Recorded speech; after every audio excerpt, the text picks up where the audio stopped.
Now, with less than 24 hours left for the polls to begin on 7 seats in West Bengal, polling parties are queuing up to collect polling material.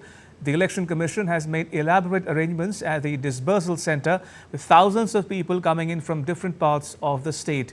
Dibyendu Mondal has more.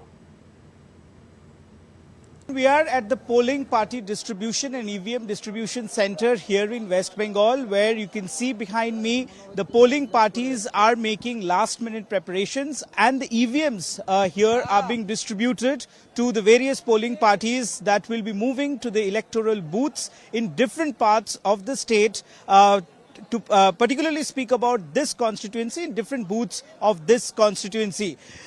People have been waiting here since morning. The EVMs are being checked and distributed to the respective polling parties of the respective polling booths. Arrangements for drinking water, medical teams, adequate arrangements for food are also being provided by the Election Commission.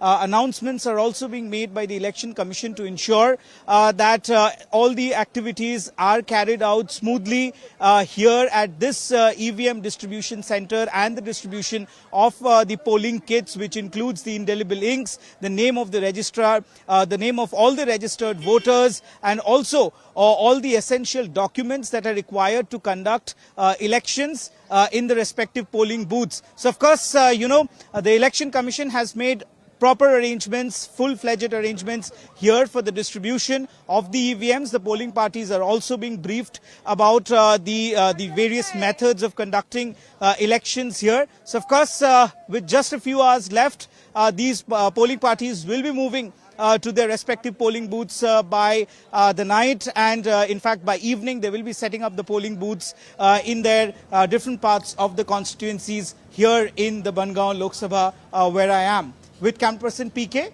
this is Dibyendu Mondal from Bangaon Lok Sabha in West Bengal for DD India.